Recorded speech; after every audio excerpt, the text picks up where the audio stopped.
Okay. All right. So, ladies and gentlemen, welcome to Source Material. We're going live, Dave Youngins. Hope you're ready to rock and roll. I'm ready. Do it. Me and Dave, this is Golden Age Dave, ladies and gentlemen. He's been mentioned many a time on the podcast. We're up at over 150 episodes, and I'm sure Golden Age Dave got mentioned on at least 50 of those episodes. I would say. So, Dave, me and you had the opportunity to take part.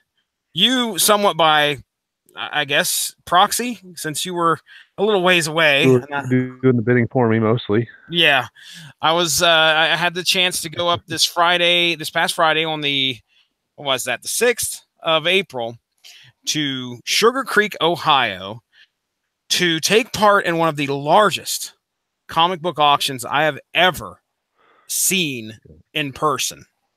I mean, ever. A 50,000 comic books, one owner collection. I mean, dude, yeah. You said you went, and I know you went to find some comics there a while back. I think was it on Rhode Island or somewhere?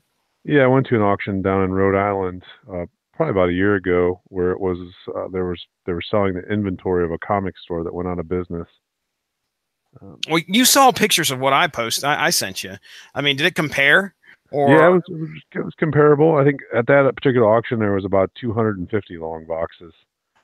Okay, well, I think there'd been a little bit more long boxes, but they certainly didn't have the, those key comics. Those keys, yeah. And we're going to be talking about that for sure. So let me give an idea of how my journey went that day, just real quick. I mean, we're going to try to make this a quick podcast. It's late. We're burning the midnight oil here. So I won't keep both of us too late, but I didn't know what I was getting into as a purveyor of auctions ever since Dave talked me into going into one. I think that was back in 2010 or 2011. He talked me to go into one in Belpre to go see, because they had a couple key issues there. Well, I've been hooked ever since. It's kind of an easy thing. Yeah. Once you buy those, get some cheap comics for, you're hooked. Oh, dude. I mean, I went to that one in Belpre and I wasn't too impressed. You got, I bought you a comic and it wasn't in the greatest condition, but regardless, there were people that were walking out of there with some pretty decent deals. And then I went to an auction, like, I don't know, not a couple years, but it was a little while after that. It was a few more months after that. And I went to a place where I found comics that I was able to get for like almost, I think it was 13 cents a piece. And I was floored. I was like, okay, this is the best way to get a lot of comics for very, very cheap. So I've been going to a lot of auctions since then. I see if it's on Auction Zip and it says comics, I get a little alert or an email, and I go check them out if they're usually within the area. And sometimes you got to make a decision. You've got to make a decision as to whether it's worth your time to go, because you could be sitting there for quite a while. And if it's just for chump change, you got to really make a decision as to whether your time that day is worth the investment. The other thing is, what are the condition of the comics? What type of comics are you usually getting? Me, I'm the bulk buyer, where I'm just like, I don't care what it is, as long as I get long boxes for really, really cheap. That's all I'm about usually. But I have never seen anything like this before in my life. This guy who owned this collection, I think his name was Danny Fisher. He had passed away, and he had collected comics for clearly years and years. I don't know if this man was up in age, but he had some comic books that were, I mean, wow. He had a ton of runs. Tell me, I mean, what do you think of I sent you the link to the thing. What stood out to you about this auction amongst others that you've been to and had seen? Yeah, I mean, he had looked like some, I'd say going back to maybe the mid 60s. He probably started collecting. There was some keys in there. There was an Incredible Hulk 181. He had Amazing Spider-Man 129, which was the first Punisher. You know, had some lots of the early Silver Surfer series from the late 60s and 70s. And really, you know, the comics looked like they were in pretty good condition for, you know, for an auction. Mm-hmm. No CGC graded comics were in the auction. Yeah, And there was a couple. that was curious. Yeah, we didn't see any. They were all loose, and there wasn't anything that was CGC at all. Yeah, in some collections where I've seen where it's like a one owner collection, a lot of times they'll send it to CGC to get, you know, especially if they're potentially high grades, and then they get also they'll set it for like a, you know, it's a specific collection for one person since it's a one owner collection. You know, there's several collections that are well known, like the Mile High collection, and you know, that get certified by CGC if they're, you know, collected by one owner. Yeah. But their auction, you know, didn't have that certification either. But despite that, you know, the prices were still relatively high, you know, for some of the sales on the issues. Yeah, we'll talk about some of those. We'd known about this auction about a month ahead of time, and yeah, there was 50,000 comics there, ladies and gentlemen. But on Proxy Bid, they put some cataloged items, is what they called them, on Proxy Bid, which turned out to be like a little over 400 lots. I think it was like 430 lots on Proxy Bid. Now, that could range from one single issue to up to 10, 30. I think there was 30 issues, 60 issues at one point of a series that was on Proxy Bid. So they gave people around the world the opportunity to bid on some of these more covetable, I don't know if that's a word or not, coveted, more coveted comics that were in this guy's collection. So let me talk about the format real quick and what the place was like. So I drive up there. It's about an hour and a half at the most for me. It's 70 some miles, and it's almost all interstate. So that was kind of nice. Sugar Creek's not a very big town at all. It's Amish country here in Ohio. So, which, you know, it's kind of seemed interesting to me. I mean, not too far from there was Canton, which really surprised me that Canton was not the place where these comics were at. It's big. That's a pretty big city.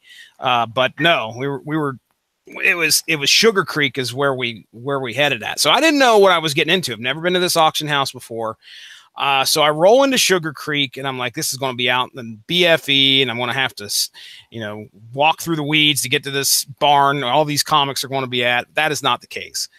Kaufman Auctions, I believe. Kaufman Realty and Auctions, or I can't remember. I know it's Kaufman something. They're the ones. Kaufman Realty and Auctions. Yeah. There we go.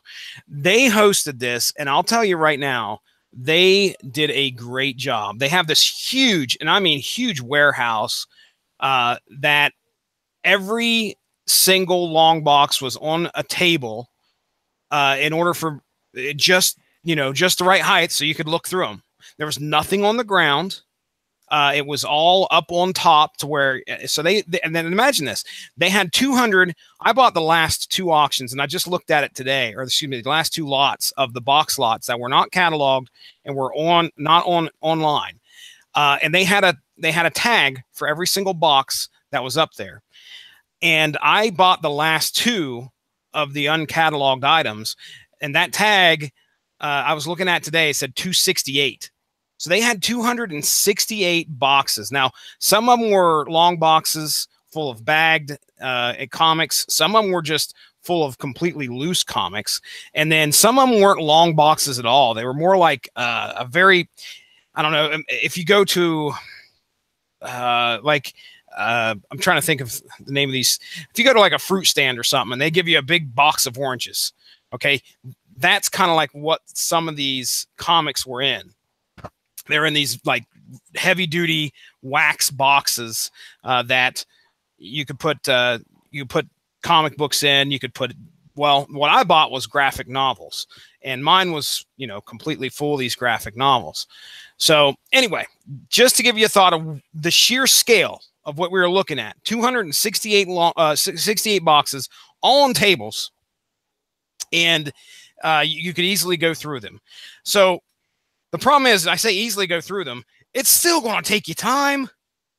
I mean, dude, I tried to, I got there auction started at 11. I got there at like 8:30, I think, 9 o'clock. And I was like, okay, I've got this task in front of me to go through all these long boxes and figure out which one's got what in it, which one should I pay for, which one should I shoot for, who's got the first appearance of this, first appearance of that. And to do, how long did it take you to do that? Up to, well, I think I came back out and called you at like, it was 10:15. So close to an hour and a half to 2 hours. You get through? I went, well, I legitimately, let's try this. I skimmed. I think I called you and I still had more to go. Yeah. I was like, okay, I've got to go back in there. You're like, I'm tired, man. I can't. I got 100 more to go. I've got to take a nap. There's no way, unless you would have showed up there the night before and did digging as well. There's really no way to get through and have a really good idea of what everything was. The good thing was this guy, he was a smart collector. He kept all his stuff together. Usually the loose stuff, you could tell at some point, like towards the 2000s and forward, he didn't care. He just kind of threw it in a box, damn the bag, damn the board, damn the, there was no like, you would look through these loose ones and there would be like an X-Men and then you're looking at DC all of a sudden and then an independent. So it was just like he went to the store, threw them in a box and that was it. Now there was probably a good 30 or 40 boxes that were like that. But the majority of them were all in runs. So, now let me talk about that was the uncataloged stuff. The catalog stuff was on the other side. So I go take a look at those and we'll talk about that a little bit more in depth here later. But, you know, I had the opportunity to go up and actually, you know, put my hands on some of these issues, these great issues that we're going to kind of mention here. Now the format of the auction went like this. And I thought this was very interesting. They had these like, I don't know, these roller trays. Okay. You could put pretty much 3 long boxes on a roller tray, roll them up there, and they would have box 1, 2, and 3. And the auctioneer would go like this. He goes, okay, up for bid, your choice out of these 3. So right then and there, you better know what's in box 1, 2, and 3 if you're going to be bidding. You got your choice. So what would happen is a lot of times a guy would bid and, okay, which one you want? You want 3 times your money? And the guy would be like, no, I just want box 4. So he would come up, get box 4, or well, let's stick to the 1, 2, 3 example. He would come up and get box 3, and then the auctioneer would do something interesting. I didn't like this, Dave. The auctioneer would go, okay, guys, two times the money. So you had, it wasn't 2 for 1 money. It was 2 times the money. And he was selling the next 2 boxes. And whatever they went up for bid for, you got them for 2 times whatever you bid. So if you bid $100, boom, you got those 2 boxes for $100 a piece. Okay. Yeah, it was. So you could give you a choice. He would not give you a choice after that first bidder won. Then whatever was left, if there were 2 boxes left, you had to buy both of them if you wanted one. So yeah, it got odd. Well. The thing is that the dude had. I don't know. I mean, he had time constraints upon him. This auction went from 11 to 1:30. Of course, it really sped things along that he was doing that. But it went from 11 to 1:30, and then we had a big break in between there up till 3 o'clock when the catalog stuff started. So I don't know, dude. I mean, I kind of want to be like, oh man, that was kind of crappy. But then again, I mean, it sped the auction along. It didn't part everything out. So we went through all 200 and some boxes within an hour and a half. Were you going to say something? No. Okay. So there's kind of like how the format was. Now me and you know, we had our eyes on a few things. Number one, we were going to look for any key issues we could find in those boxes. We did see. What was the deal with the what was it called? The Eternals? Not the Eternals. The Elementals. The Elementals. Can you kind of give me an idea? Is that just something you personally wanted to get? Because I saw a run there, and I wish I would have had the. I think I'm pretty certain that box went for close to 100. Let me look here. Actually, I could tell you because I think you said it sold for $75, and in particular in this auction too, there was a buyer's premium of 15% for anybody who was bidding online. Yeah, 10% plus the shipping on it. So. Yeah. Good point, man, because it was 10% buyer's premium if you're there. And of course, if you're there, you don't have to worry about shipping. You pick it up, you go home. Right. So, and a lot of auction websites do charge a buyer's premium. If you buy things on Heritage, they charge a buyer's premium, but it's limited to like, I think $15 or something, depending on, it's not a percentage. It's just, it goes up to a certain amount. And then the other website, the major auction website's Comic Connect, which they don't charge a buyer's premium. So, which makes that more attractive sometimes.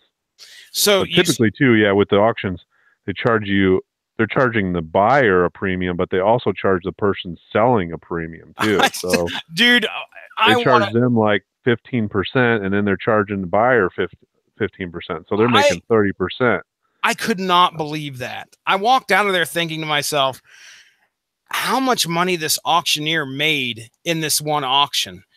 If he charged the person putting it up and then charged 15% on just the one comic that went for the most, I mean, he easily made, I think it was like $300 in just that one sale. Yeah. And I was like, this auctioneer had to have cleared, I don't know, at least $5,000 or $6,000, if not more than that, in this one sale. I mean, that's amazing to me. And I was sitting there trying to figure out how much the guy I can't believe that they charged them to put the stuff up for sale, but they have to. I mean, if not, Yeah, there was an auction several years ago. It was on Proxy Bid. It was a single owner collection too. It was called the Mound City Collection. And that particular collection had some really, fantastic, like X-Men #1, grade of like 9.6. It was one of the highest graded copies. And I think all of that collection sold for like $2 million. Jeez. So, total. So that auctioneer made quite a bit of money off of that one.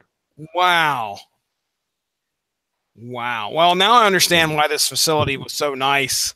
I mean, because it was so extremely clean.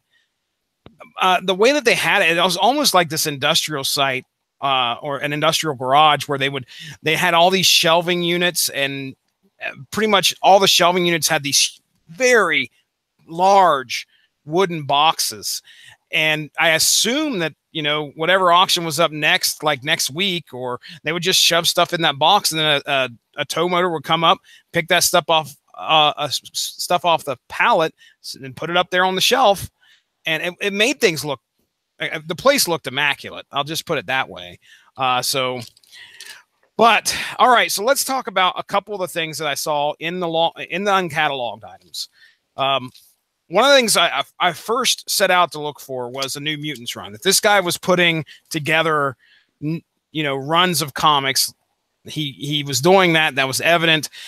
I had to find the New Mutants and see if, #1, the first appearance of Deadpool was in there and the first appearance of Cable, because both of those came out in the New Mutants run, and not too far apart from each other. I think less than 10 issues apart from each other. Well, whoever had done this auction, it was either whoever did this auction, or it might have been before the auction hit. They had scoured that and pulled those two appearances out. There was just about everything else in there for the New Mutants, but that was not in there. One of the Miracle Man box. Okay, now folks, remember these are long boxes, but we're just looking for kind of key issues that kind of sprinkle in through the long boxes themselves. The Miracle Man box that contained Miracle Man is it 15 or 16? 15. 15.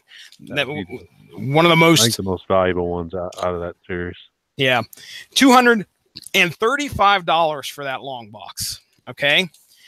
Now you can imagine me, old Jesse Starcher, who come into this auction saying I'm going to spend $40 on a long box at most, and then I'm watching long box after long box sell for $100, $110, $200.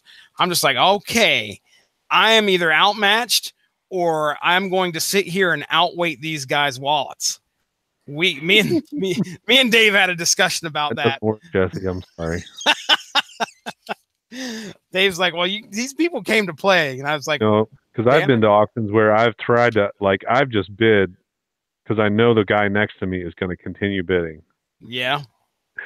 And then in particular, there was an auction I went to once where that's what I did, and the guy was like so mad, like he's like, man, I paid more on this lot than I did the last one, and I'm like, yeah, well, why don't you stop bidding then, you idiot? But anyway. Well, so, dude, the guy beside me. That's so funny that you say that, because the guy beside me was doing the exact same thing.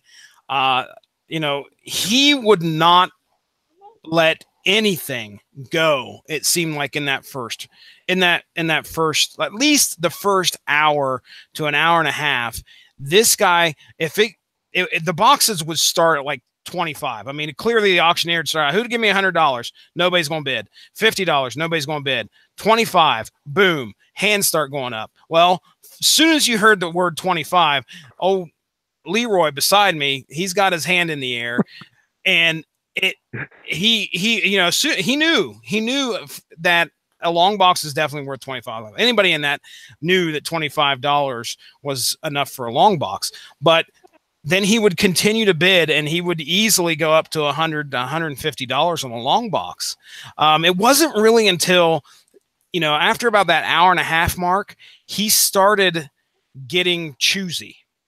Like, he was like, okay, yeah, I only want this one. And I'm pretty certain it's because at that point he had amassed, and I am not kidding you, ladies and gentlemen, he had amassed at least 30 to 40 long boxes out of that collection. And they were just, the guys would bring them and stack them behind him. And he had this huge, I don't know how. I really don't know how he even I don't know if he brought help with him, because it just looked like he was by himself. I don't know how he got them on the truck. If he brought a truck, I don't even know if he brought a truck. I'm sure he did. If he was something. So he's pulling stuff in left and right. Okay, we talked about the Miracle Man box. The New Mutants, there was nothing there. We looked for. Remember when you told me to look for John Byrne's Next Men and look for Hellboy, first appearance of Hellboy? So yep. I go back in there and I am looking and looking, and I can't. I'm like, well, shoot, I didn't write it down, so I had to go back through as quickly as possible and try and find this long box out of these hundreds of long boxes for the Next Men series, and could not find it. So I have no idea what box that was in. I know I saw John Byrne's Next Men in there, so there probably could have been a run. Let's take a look here. There was a box of Amazing Spider-Man. I'm pretty certain went for $130 that I wanted to get a hold of. So we talked about Miracle Man. Did it have the first Venom in there? Was the first Venom in that box? Well, what are we classifying as first Venom? Amazing Spider-Man 300. 300? I don't remember that one. Was that in the catalog stuff by chance? Because I know they had... No, there was no Amazing Spider-Man 300 in the catalog. Okay, I don't remember seeing it. I don't remember it off the top of my head. It's a very good possibility I would have missed it, though. The Saga of the Swamp Thing, which started from issue 22. That run started from 22 forward. And me and you, I think we said that the first appearance of Alan Moore on Swamp Thing was Alan Moore's run. Yeah, it started at issue 21. At 21, so they pulled that out. This one started 21. 22 4. I know it wasn't in there because I went back in and I was like, okay, the one we're looking for is not there. But that box went for $200. And let's see what other notable stuff. Oh, there was an Ultimate Spider-Man, and I think I told you about this, but there was an Ultimate Spider-Man lot that had it was a weird issue. I'd never seen this before. It was like issue 1, 2, 3, and it had Ultimate Spider-Man on the front. So I think it was the first 3 issues of Spider-Man together in a book. I need to find what this thing looks like, but I'm pretty certain it was signed by Bendis. That box went for. Did it have Dr. Octopus on it? No, I'm going to look right now. I can edit all this shit out. So let me look here. Ultimate Spider-Man 1, 2, 3. Not one. Shit. It's going to look up for 123. It was like 1, 2, 3. I'm heading over to Google Images. It was weird because it had red. It had a red spine. I think Ultimate Spider-Man 1 had a red spine, but it had like a red spine, and then it said 1, 2, 3 up the side.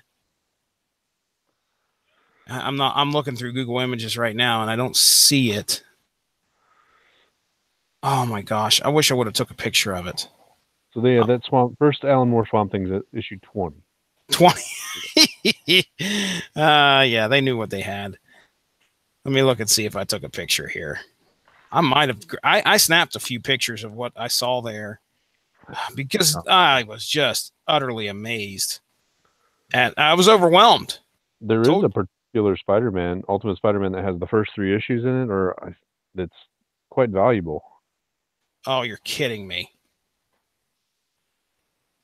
And I actually think I have it. I just don't know where it is.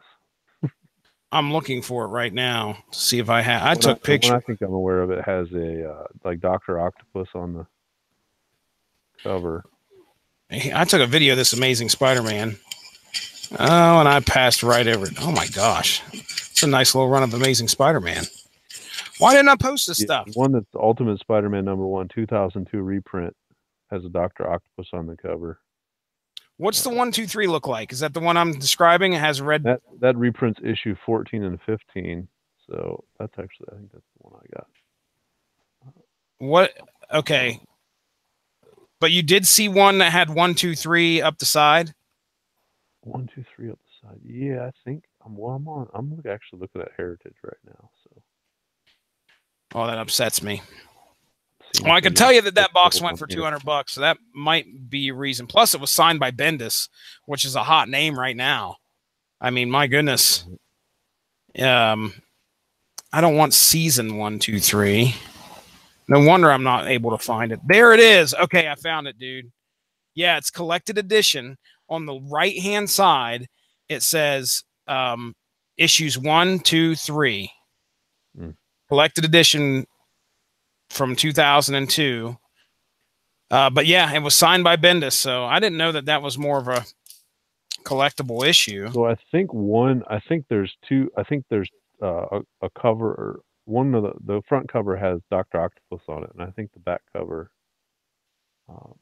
has that 1, 2, 3 or something. It's like dual cover, I guess it would be. I'm looking to see if they've got. Here, I'll send you. Have you seen the one I'm talking about? If not, I'll send you the image real quick. Actually, no. Can you see your screen on your phone? Yeah. All right, watch this.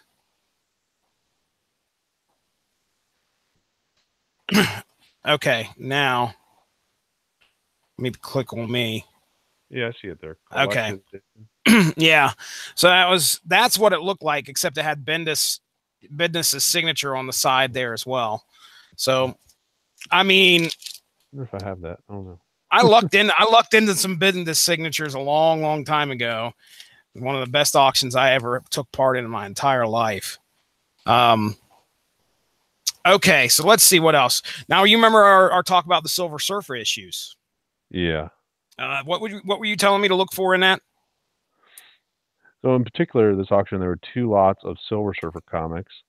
And this is from the very first series of the Silver Surfer that came out, I think, in the mid-'60s, late '60s, early '70s.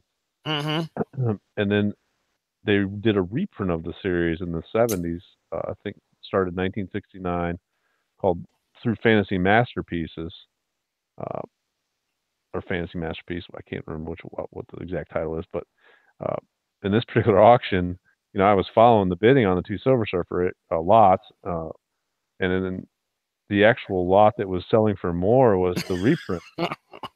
And I think somebody didn't realize that. And eventually, I guess at the auction, you said, Jesse, they actually took that lot out because somebody pointed out that they had it incorrectly described in the listing. So yeah, dude, I've never seen that before. They had. I'm bringing up the Fantasy Masterpieces, some of the stuff that we actually. You know what I could do? Let's just go to proxy bid. Would you like to remain logged in? Yes, I would. See what? I'll look it up on Heritage here.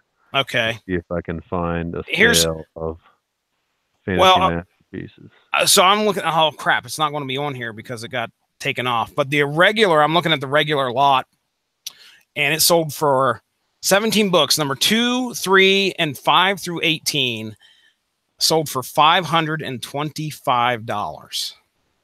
Now that was the actual Silver Surfer ones. The reprints, though, anybody watching here, here's a good example of a Fantasy Masterpiece. That looks like issue 1 of the Silver Surfer. But wait, Fantasy Masterpieces starring the Silver Surfer. So, well, here's a lot on Heritage. Well, this is an old sale. It's from 2010. So this was a box lot, Fantasy Masterpieces, Silver Surfer related short box with over 100 issues in it. Of all the reprints, that sold for $143 in 2010. And what were we watching them sell for? It was like $300 or something. It was over $300, and it was like, just like 17 issues. I'm really surprised that somebody spoke up because, then again, I mean, the people that spoke up were the people on site who said, okay, because he brings them up there and he's like, Silver Surfer, here we go. And then somebody's like, no, you actually have the reprints up there. And they're like, what? Yeah. So yeah, that got taken off of there. But yeah, that was weird, man. Watching that stuff. I don't know what they were thinking. And I don't know the people who were bidding that stuff up who could it was clear on proxy bid what they were. They said Fantasy Masterpieces, and you could see that, couldn't you? Yeah, I could. I mean, I could tell in the picture. Of course, I've seen them before. I mean, I have all the actual comics from the original series, so I know what they look like. Yeah, you could tell. I mean, even though the description was wrong. I mean, anybody who would. I mean, if you're paying that much money for comics, you should know what's buying. You better know. You better know. Be bidding on, I mean, regardless of whether it's described a certain way, they did have pictures that, had that. You could tell in the title what it was. Yeah. Now in the long boxes, we had a Silver Surfer run, and there were a couple issues in the long boxes, the uncatalogued stuff that you were telling me to look for. Do you remember what those ones were? Well, I guess in the second series that came out in the 80s, just some of the Thanos issues because Thanos is such a hot you said it was it was Return. One of them was the Return of Thanos. Yeah, I think it's like issue 34, and the first Infinity Gauntlet issue in that series sells for a good deal. And then some of they brought back Adam Warlock in that series. And a lot of the early Infinity Gauntlet stuff was in that series. So. That actually was probably one of the lower ones that got sold for $100. Oh yeah. That was, considering, there were very few times where I saw a box of comics go for less than 45. There were some. Specifically, I have it marked down here. There was a box full of Wizard magazines. It's just a complete long box of Wizard magazines. That went for 40. So whoever bought that, I would have bought that, Jesse. Bought that. I look through all my old Wizards all the time, man. I'm like reminiscing about the 90s. That's right, buddy. That's right. Did you look through any of the pictures of stuff I got? I did. I think. Well, let's just say I was kind of upset with the fact that I got like 6 big thick ass issues of Fan Magazine by Overstreet from 1996. I'm not exactly pleased with that. Okay. For comics, 96. Overstreet Fan Magazine. So those were the years of, you know, all big, those foil embossed covers. Big chested Captain Americas coming at you by Rob Liefeld. With big guns and swords. Oh man. Did you by chance see, I don't know if you saw it or not, but somebody shared a picture of what Rob Liefeld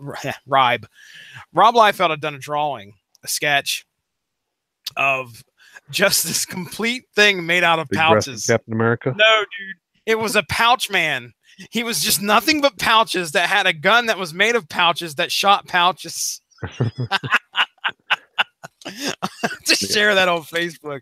It's freaking hilarious. I was reading an old Wizard, actually a couple of days ago, where it was like the death of Captain America. I think that was like 2008 or something. Yeah, that wasn't too long and they ago. were going through like all the people who had done runs on Captain America, and they had like one little section with Rob Liefeld's Captain America. Oh my gosh. And he was like, well, I really was trying to, you know, do something different, and blah, blah, blah. And they're like, everybody makes fun of you because you have made him get a big breast. And they had a picture of it. He was like, well, I was just trying to do something different and unique. And I was like, man. Oh, man.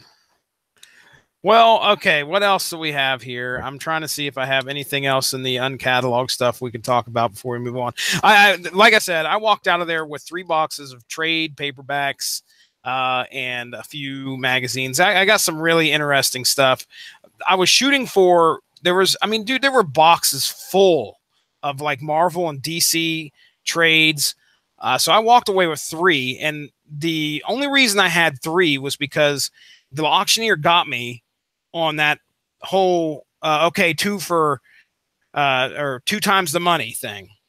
And I was not going to walk out of there with, you know, I'd already won 1 box. I wanted something else. So I had to bid, and I bid. And here's the thing. I set my goal at, I was like, okay, I'm only going to spend $40 per box here. And whoever was bidding against me got me to go to 65, and I walked home with it. So I'm not too upset considering, I mean, looking at the face value of these trades, like there was 3 trades in a box of stuff that I got upstairs that equaled, you know, more than $60. Now, ladies and gentlemen, remember, something is only worth what somebody else will pay for it. So yeah, I'm looking at the face value, but usually you're not going to get the face value back from something like that. Trades do hold their value, but you got to find somebody that's wanting to buy it for that as well. So a more mainstream trade too, like Avengers. Yeah, man. Marvel or DC or few and far between though. There are few. I got like 1 box full of Marvel and DC stuff. The rest of it's like there's some Vertigo. I got a bunch of kind of like miscellaneous. I got some Image. I got this some of them are hardbacks. A good portion of them are hardbacks. Though, so I don't know, man. I hope to turn them around, because if my wife finds out how much I spent, she will kick my ass. That's the truth. Okay. Well, let's move on to the main catalog. You know, we'll spend another 15, 20 minutes talking at the most here, and then I'll turn you loose. But the catalog stuff that was on Proxy Bid. Now, what we did here, we'll do top 10 of what sold. And I can't believe, again, still can't believe that I was in the presence. Well, keep in mind too, like, yeah, these were non-CGC graded comics. Mm-hmm. And that's generally CGC comics fetch a higher price. That's right. Because, you know, they're certified by a professional grader. They, you know, note whether there's restoration on any comic. So that's the biggest thing in buying non-graded comics, is that, you know, there's potential there could be a defect that you can't tell just by looking at it. Did you know that they had that writing on them until I told you, like some of those issues until I told you? Or I could not. Couldn't make it out on one of them. I mean, maybe I could make out on a couple issues, but not, and not necessarily the pictures they had were not of all of, you couldn't tell because the bigger lots like that Swamp Thing lot, they had them stacked on top of each other. Oh, that's right. Yeah, they did. So there's no way I could tell about the writing. Okay, just to give our listeners an idea of what we're talking about, on some of these older issues, there was somebody had taken a pen and wrote, like, I assume some type of a code or something up on the top left. Usually that's where you would find it. Top left, right above, like if it was a DC comic where the DC, I think it's called the DC bullet. It's like a circle with a DC symbol inside. Anyway, they would take and they would write like C34963 up there in the top left. And they did that on a lot of comics. Sometimes it was pen, sometimes it was like a date stamper, like an old school date stamper, like you'd see at a library. They'd take it, stamp it on there. Now, you and a couple of our friends here from the show had a idea of what that might be. You want to kind of explain to me again what that could possibly be? I think one of your friends there said that it could be I guess it was a newsstand copy, and that was marked for that particular reason because it was a newsstand copy.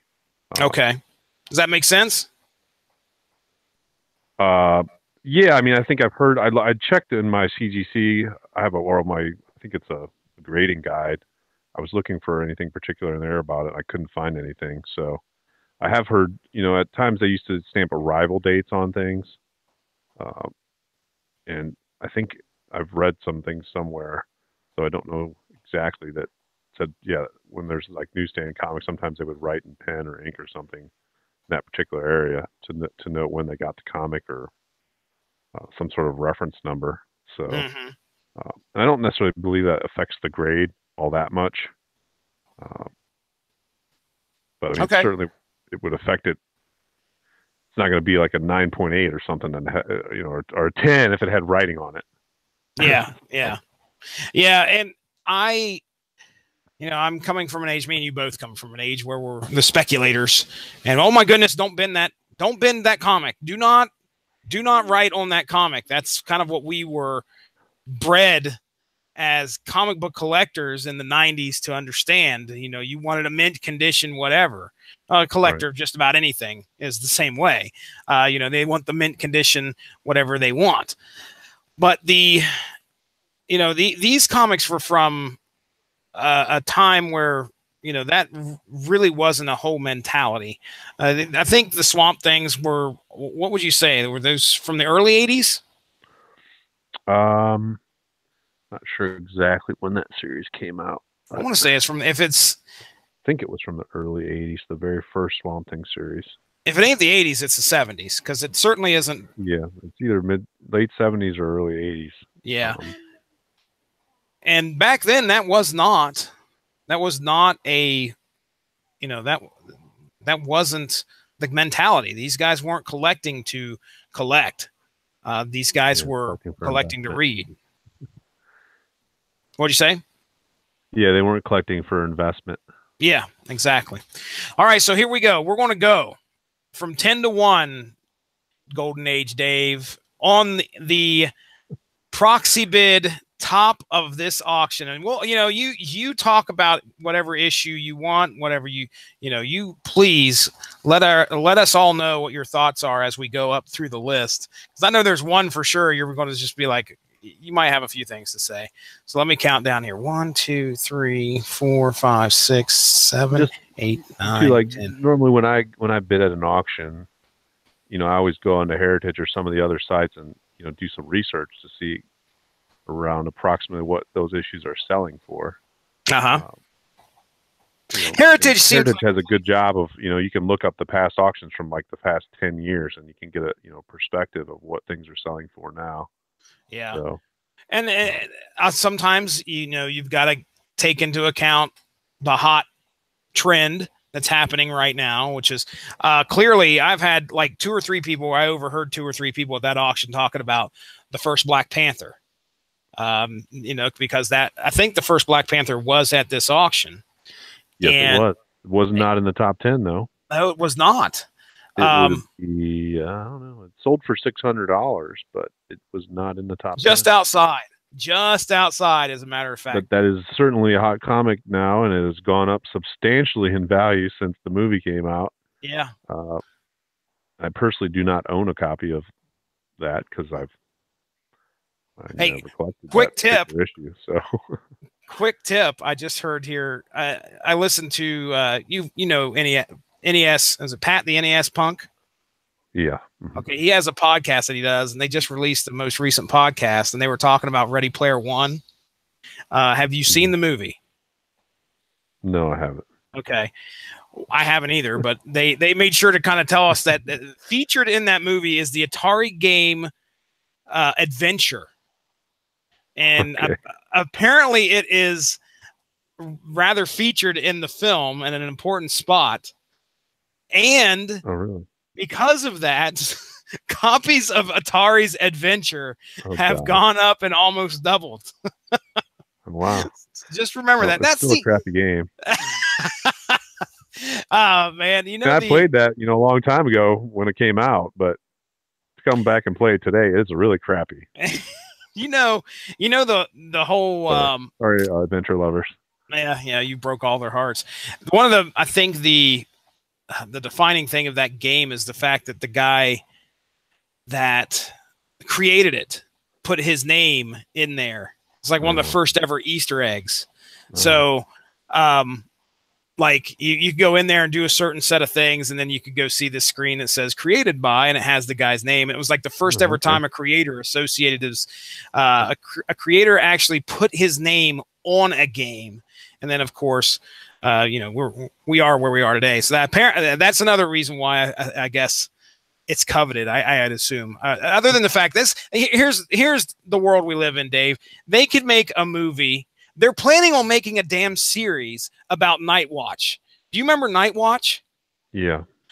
Like, he was a horrible Spawn ripoff in the Spider-Man comics. And then I think he showed up during Maximum Carnage, because I've talked about him on our podcast before, and I didn't even know who the hell he was. So they're planning on making a damn movie. First appearance of Nightwatch right now, okay? While it's still cheap. Buy a whole long box of them. You could do that. I guarantee it. I mean, I'm thankful for all these Marvel movies, right? Because they make all our comics go up in value. But yeah, they also make it unattainable to buy things anymore too. Dude, are you kidding? I mean, you're preaching to the choir here. When I'm watching stuff like that, I'm kicking myself because I'm missing out on some of these things that you were smart enough to pick up back when we were in college. Right. You were the guy that was going off to half off books or the Bookery. I remember you and Fish talking about the Bookery, and then finding some guy, he's got this dusty old first whatever, and you're like, oh, I'll pay you this for it, and you talk him down, and then that's probably gone up so much because of some kind of a movie, a cinematic universe deal or whatever, TV deal even. Sure. All right, let's get this started. So yeah, you mentioned Black Panther just outside of the top 10. I'm going to start with our top 11, because we got a tie for number 10. Number tied for 10th. That's how I'm going to put it. 32 books of X-Men, 102 through 119, with duplicates of 103, 104, 106, 107, 108 through 110, and 113 and 119. That's a lot of books and a lot of duplicates for really early X-Men, right? Well, that would be early issues when they did the revamp on the series in X-Men, with the new appearance of all the characters in Giant Size X-Men 1, and then, the reboot of the new team and everything in '94. Those are some early issues in that run with, I think John Byrne was doing those issues. But that's probably a good price for those. That's not astronomical. $650. Yeah, went for $650 for 32 of those, and they look to be in high grade. So I would say that particular price is not out of question for that many of those. Okay. For a high grade. All right. Next up, House of Secrets, one book, number 92. Now this one, right quick for you chime in. This one, a good buddy of ours by the name of Dean Compton had some interest in, and we quickly found out it was outside of his price range. So House of Secrets, one book. Now I remember you wanted the issues that kind of surrounded this issue. It wasn't this one. Well, I did actually want this one too, but it was a little pricey for a non-graded. I mean, it sold for $650 plus, the 15%. I think actually we said 14%. It is a 15% internet premium. So it is a little pricey for a non-CGC graded book, but it looked to be in good condition. It's first appearance of the Swamp Thing, and it's very famous. I think it's Barry Wrightston did the cover. So, it's collectible for that reason also. A lot of people, covet that particular cover. Gotcha. And he did a lot of those covers in that series of horror covers. So that's another reason why it's coveted, but it was pricey. Yeah, man, $650. I was like, all right, for one book. It's getting out of the range for a non-graded book. That's getting up there for,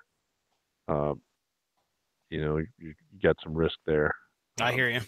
There's something that you didn't see. So. All right. Well, up next, Mystery Tales, 6 books, number 2, number 31 through 35. What is this? That particular issues, I'm not really that familiar with Mystery Tales. But I would say either. There's some iconic horror, sort of these horror stories. The covers on them I think are what people go for. Oh, okay. In particular, I'm not too familiar with that series though. I'm just heading over to check out image search here. Love from a Plant. Now, is that one of the ones they had there? It looks like, I don't know. There's a train cover. The locked door. I don't know. There is no stranger love in our midst. There's a stranger in our midst. But yeah, honestly, I don't particularly collect. Well, I would have liked the Swamp Thing one, but I don't collect necessarily horror comics. So yeah, I have no idea what's going on here. No clue. Sold for $675. $675. All right, moving up to $700. Green Lantern, co-starring Green Arrow, 3 books, 85, 86, 87. What is going on here? $700. So you have 2 iconic issues where it was, I think, Green Lanterns. They did issues on drugs. This is Speedy, right? Speedy, yes. Yep. So there's 2 very famous issues where they were issues on drug abuse. And then you have, I believe, the first appearance of John Stewart in issue 87. Oh, wow. I haven't paid too much particular. I don't know if it's maybe, I don't think it's his first appearance, maybe first appearance as a Green Lantern. But I haven't really followed the value on that issue too much. So, after the Green Lantern movie bombed, mm-hmm. I don't know if I know John Stewart plays the Green Lantern in I think the cartoon series. Is that correct? Yep, he does. So, I mean, he does have some popularity, but I don't know why these 3 issues would sell for $750. I mean, I know I think it's 76, the Green Lantern, Green Arrow team up the first run. That particular issue is, hot. Yeah. But I really haven't seen any of the other issues. Yeah, the Speedy stuff, I might look into this now. Yeah, the Speedy stuff I've heard of before as it being such a groundbreaking story. I don't know if it was the first of its kind, but it was definitely kind of faux. Was this Comics Code approved, or was this one of those ones where they were like, Comics Code can't be among this? It could have been. That wasn't. They weren't approved by the Comics Code either. Because of the content, but I don't know that if that is true, but it could be one of the reasons why. Okay.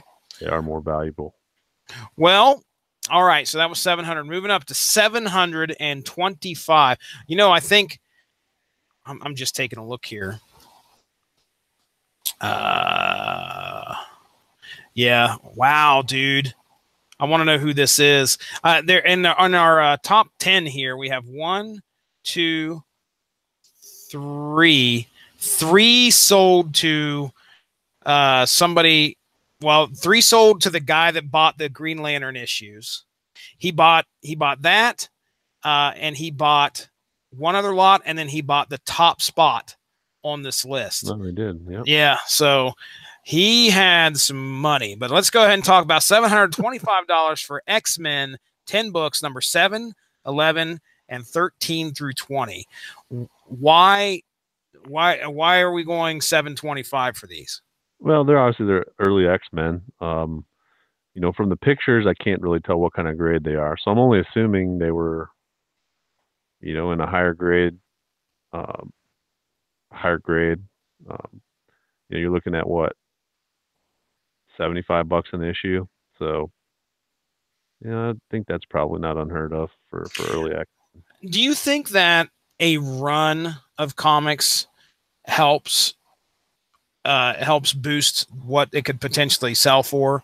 Like here we're talking to 7 and 11, you know, there's 4 issues apart, but then we got 8 issues, an 8-issue run of early X-Men books. So with them being consecutive and 13 through 20, do you think that helps drive up the price for something like that because you now Probably. have a little bit of a collection? Yeah. Okay. Yeah, I think so. But I think I've seen, you know, complete runs of like Spider-Man and X-Men sell at auction for, I think I saw a complete run of Spider-Man 1 through 200 sell for like $3,000. Wow. So just 10 issue run is for $750. kind of but you know, those Spider-Man may have been graded lower, and that was, you know, 3 years ago. So yeah, certainly the value may have increased, and that would no longer happen. But you know, I've seen runs of comics go for less. All right. Well, let's move it on up here. Invincible Iron Man, 1 book, number 55, $800. Why? Okay, I think I know a little bit about this, but we're talking $800. Break it down for us, Golden Age Dave. Well, this book, you know, it's Iron Man 1. It's not his first appearance, of course. His first appearance was in Tales of Suspense 39. Yep. So this is a relatively high price for this particular comic, and especially when it is not graded. Does anything happen in this? What's that? Does anything happen in this book? No, not that I'm aware of. Oh, no. It's not like the first appearance of some other great enemy or... No, I don't think so. Why? Okay, we've got to look this up. We've got to double check and make sure. Why in the world? Iron Man... I mean, I can tell you. All right, here I'm on Heritage now. So a Marvel Iron Man 1 CGC grade of a 7 sold March 18th, 2018. Well, that was not more than a month ago. For $478. Wow. So you know, I mean, whoever bought, was it on site sale or was it? No, this was the guy that spent the money on the top book. Okay, well, that guy is crazy. Whoever you are, as he starts. Okay, so here a 9.2 sold on March 4th, 2018 for $1,792. So I guess maybe he's betting that it's a 9.2. He is not on site to make that decision. But he's not buying it. You know, he's buying it online, and you know, they didn't make any representation to the grade on the site. They didn't say it's a near mint 9.2. So no, they didn't. None of that was going on. That's risky. I'm right here. I'm on Fandom Marvel Wikia right now, just to kind of take a look and see if anything shows up. There is, I mean, what is going on here? Why is this such a book? Okay, notes. Thanos would next send the controller to attack the Avengers. Iron Man would return to this location to follow up on the story. Okay, this issue contains a letters page, socket to shellhead. Letters are published from Douglas Bruce Winfield. Steve, I don't know who that is. So were you doing Iron Man 1? Or are we doing Iron Man 55? This is 55. 55. Okay. So scratch that then. I was looking at Iron Man 1. I'm sorry. That's all right. So now this one, I'm looking at Iron Man 55. Okay, no, that's the first Thanos. All right. So yeah, we're talking about. All right. Okay. Right. All right. I said Iron Man Volume 1. That's probably where you got confused. Iron Man Volume 1, number 55. There was a number 1 in this auction, by the way, and I think it sold for. I don't know, but it definitely wasn't this. I mean, how is the first appearance of Thanos more than the first appearance of Iron Man or the first issue of Iron Man? I don't know. No, that by far the first Iron Man 55 first Thanos is the most valuable comic in that entire series. Okay, then I step back. So what? Okay, you got a heritage comparison here.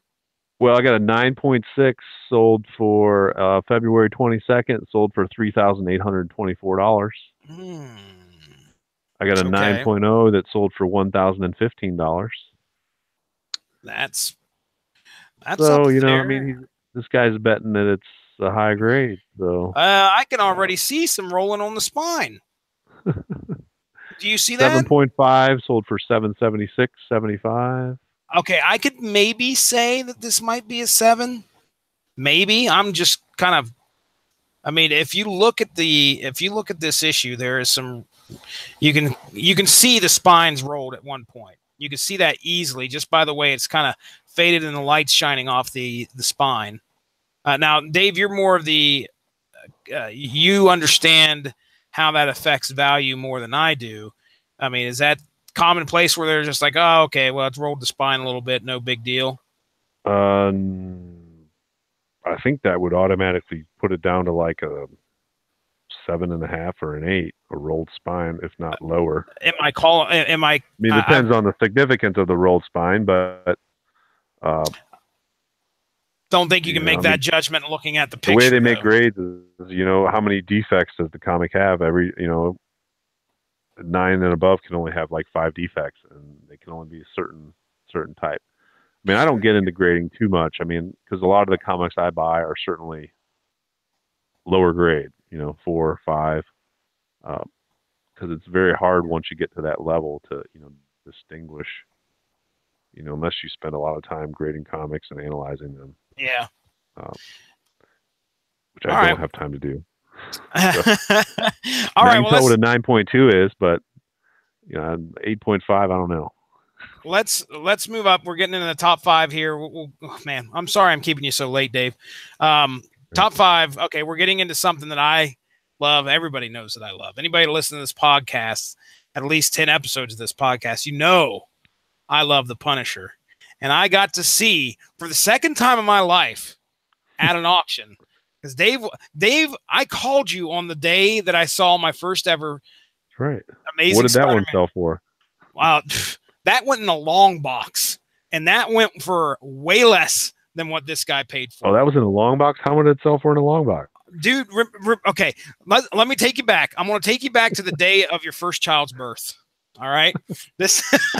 When Anna was born, or was that? When Anna was born, I called you because you were, I think, either going to the hospital or she was already born, one or the other.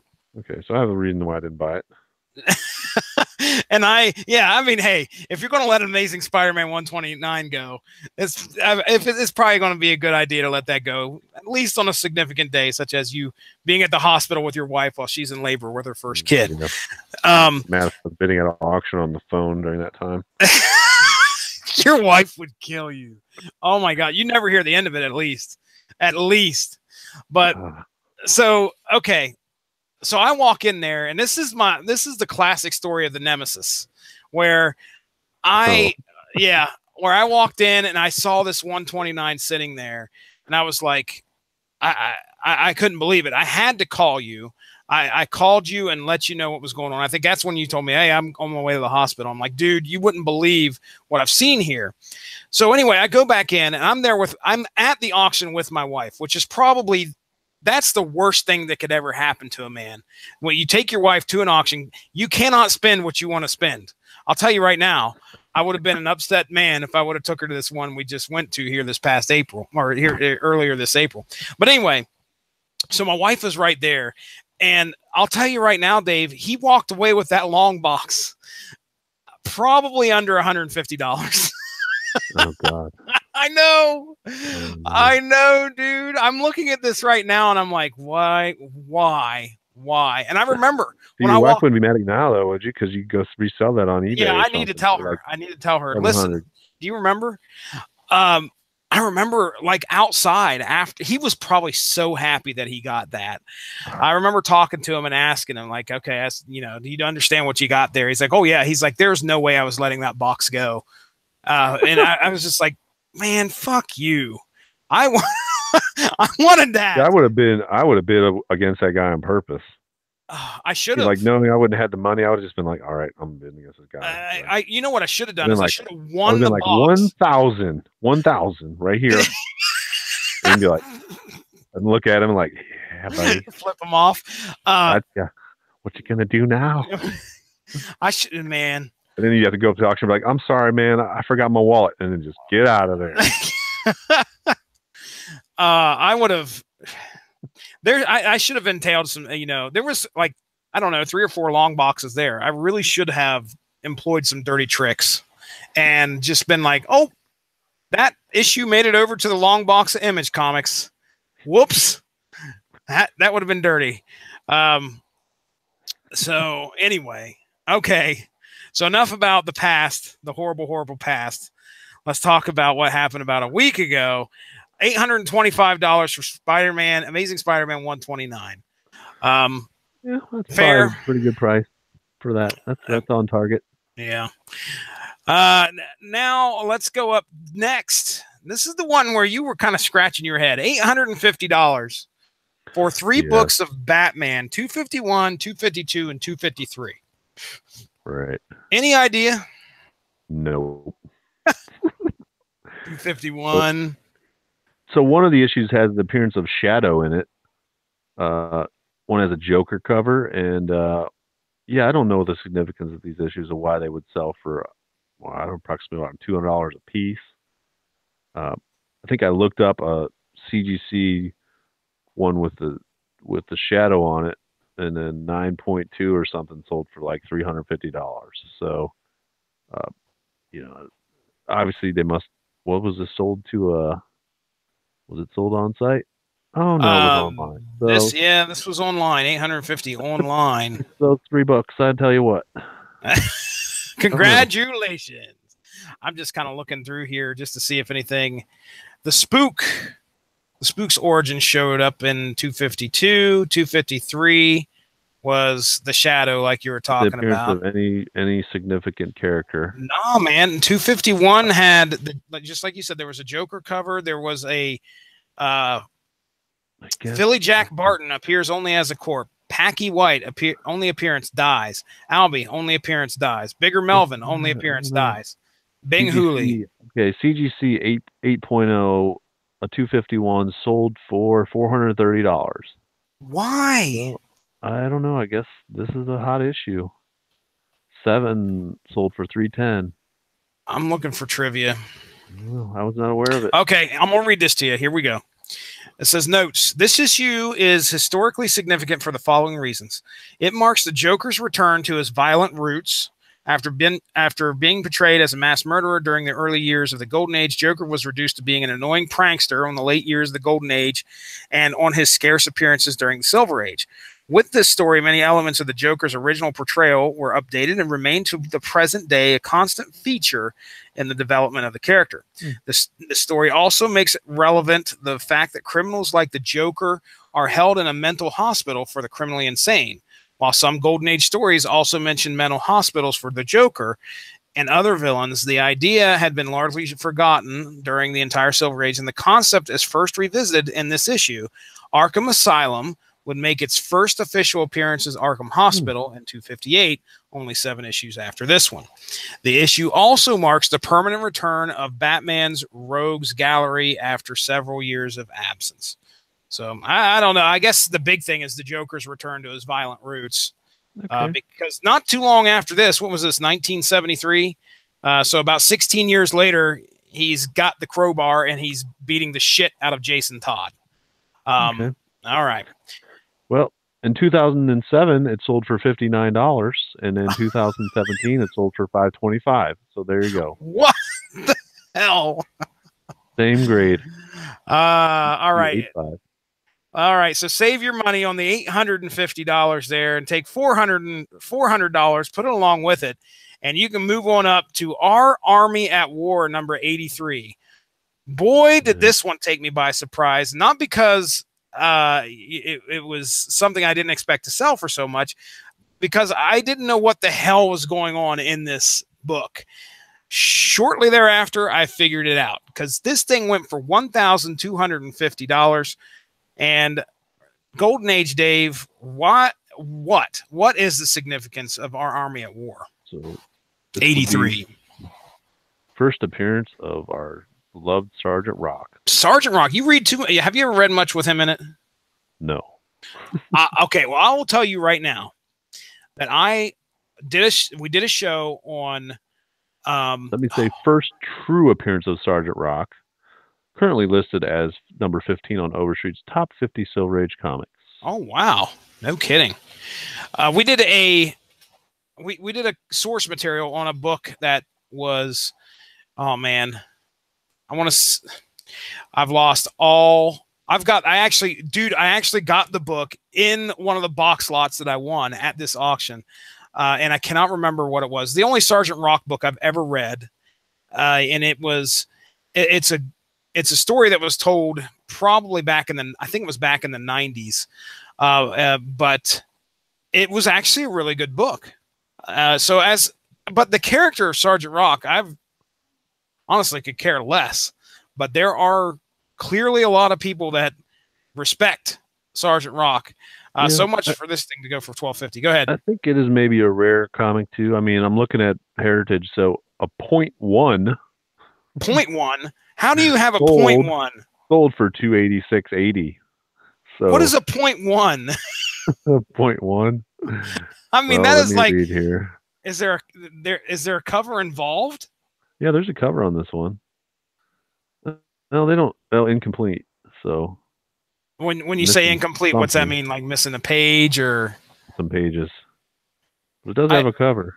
I've never. Well, that's probably where the 0.1 comes in, because it's like it has a cover. Oh, centerfold missing. Centerfold missing. There you go. Centerfold.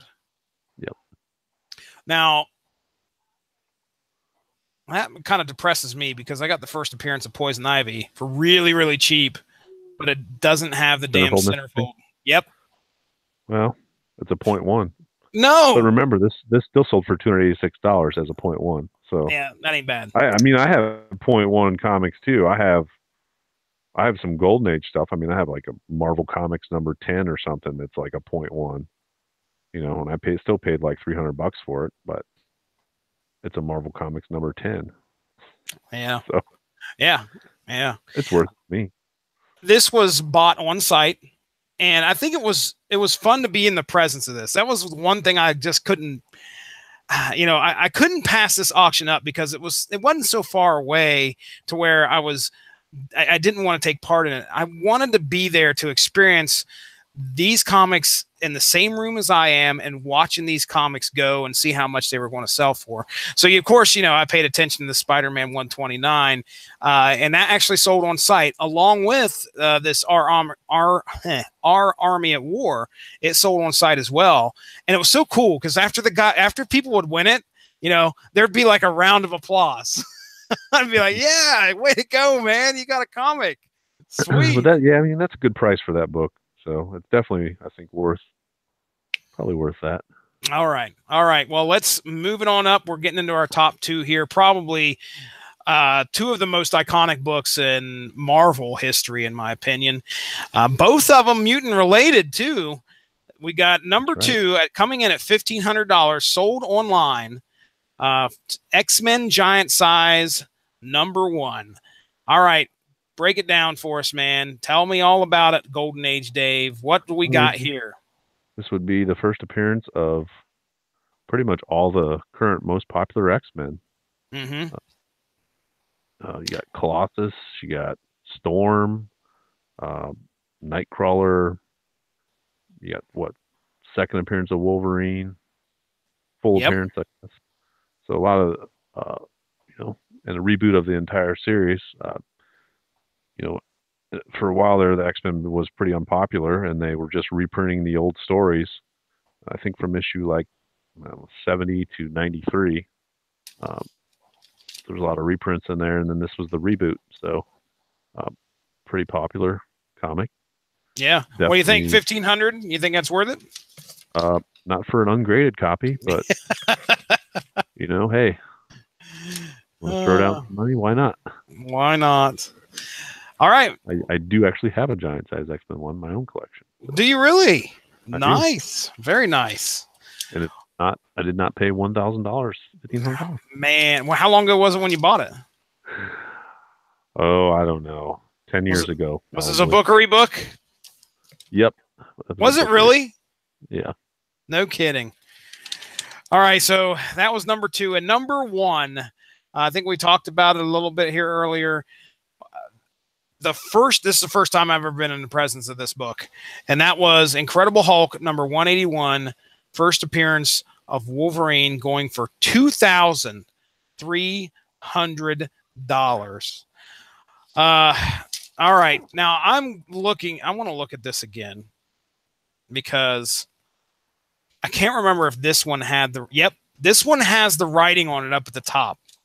But first appearance of Wolverine, I mean, well, yeah, it's a comic that sells for a lot of money in any grade. I mean, I almost purchased one a couple years ago at a comic convention that was missing the Marvel value stamp. Tell me what that is, because you said that on the when we were talking. You were like, "It better have the stamp." I was like, "I don't know what the hell you're talking about." Okay, well, in the 70s, I guess Marvel had this thing where they had these stamps in the comic, and then they gave you a book, and you could cut the stamps out and put them in a book. Okay. So it was like a stamp of I don't know, one of the Marvel characters, and you cut it out and put it in your little stamp book, and then you get all the characters in great. But unfortunately, it ruins the value of the comic. So I have a lot of I don't have a lot, but I do have comics where the stamps removed. And in particular with this Hulk 181, certainly if you're paying $2,000 for it, you better be sure that it has it in it. But if you're paying $200 for it, I've been to a comic show, and there was a guy there selling one, and he wanted, I think, $300 for it with the Marvel stamp missing. And I said, well, I'll give you $200, and he wouldn't negotiate with me, so I didn't buy it. But yeah. It still has some value even without the stamp. But this comic, obviously, a really low grade copy will sell for a couple $100. Yeah. But for an ungraded CGC, ungraded by CGC, this is a pretty penny to pay for it. Most ungraded ones would, I think, probably sell for around $1,000. Dude, this guy spent $2,300, 15% buyer's premium. I mean, that boggles my mind. Sold for the most recent sale in Heritage, March 18th. CGC 9 sold for $3,346. So, okay. Now, how much was that again? 3,000 what? $3,346 for a CGC 9. Okay. 7.5 sold for $2,151. Let me just stop you there real quick because I want to do some math. 33.46. All right. So this guy, he spent $2,300, 15% premium, which is another we're going to say $300 on top of that. So yep. all together, and then I think that's it. I don't know if he had tax, but $2,600. So he paid $700 for this ungraded book, under what was, you said, a CGC 9? Yes. Went for maybe $700 more. It's still a lot of money, I guess. $700 is a good bit, but I certainly would not call this a 9. And you have no idea if it's a 9. I mean, if you're missing that stamp and you don't know if that stamp's there, what does that do? What would you say that would bring it down to? $200. That doesn't bring it down $200. It brings it down to $200. Yeah, $200. Well, I mean, probably more than that, but it would certainly not be worth that much. But I do think, the auctioneer, when they started the auction, they sent out a message saying they verified the Incredible Hulk 181 is complete. So, I think it did. I mean, it did have the stamp and everything, but it's still a lot to pay for, being off-site, not being there, not being able to touch it, not being able to look at it, and no warrant to the grade. I mean, maybe the guy called in advance and talked to the auctioneer. They told him what the grade was, but I don't know. I mean, it's not listed anywhere. So yeah, and they didn't take pictures of it. They certainly, I mean, they took. Let's see, they took. Well, there's 1, 2. There's the back, and then I think there's the insert. What's the stamp look like? It's tiny. I mean, really? Literally, it's the size of a stamp. And it's on the inside. It's on the inside of the comic. Yes. Okay. When I get off here, I'll pull one of my comics that has a stamp cut out, and I'll send you a picture of it. Yeah, do that. I mean, they got like an insert here. There's a bunch of ads, so I don't know if it's. If you have any comics from the 70s, just open it up. There's a Marvel value stamp in there. Okay. All right. Well, we have discussed quite a few comics tonight. I had a good time talking about it with you. We got to go through the top 10 that was sold. Man, there were so many other good ones I'd love to bring up, like first appearance of Ghost Rider, which apparently sold for, my goodness. Well, never mind. I had it in front of me. It sold. It made me want to sell my first appearance of Ghost Rider. I'll put it that way. I was like, oh man, I need to get off this thing. I didn't see any first appearance of Harley Quinn, by the way. I looked and looked. Yeah, I got a Ghost Rider 2 out of a lot I bought on Heritage, and they didn't even have it listed in the lot. Oh wow, that flew under the radar. Like, I don't know, like 60 Bronze Age comics, and they didn't even have it in the description. And I got got it in the mail. I was like, oh wow, Marvel Spotlight number 5. Wow, first Ghost Rider. Great. Dang, that's not too bad. Dude, it went for a good bit. I'm trying to find it here. Like what it went for. Marvel Spotlight. Because I was like, oh, I wouldn't mind getting off. Wasn't it? Something like that. I think, here it is. I got 325. Marvel Comics. They had Marvel Comics Ghost Rider number 5, but it was Marvel Spotlight number 5. All right. Well, as much as I'd love to continue on, it's getting late. So I guess let me just tell you, Dave, I want to thank you for coming on the podcast. My pleasure. I absolutely love talking auctions with you. Sometimes me and you will be on the phone, and I wish I had the opportunity to turn it into an episode right there. Because we talk comics, we talk video games, and we talk all sorts of fun stuff. And I'm just like, well, at least now I've got you on here. We've got a good episode to go. I did have the opportunity to bid on some stuff for Dave, and I got him almost nothing.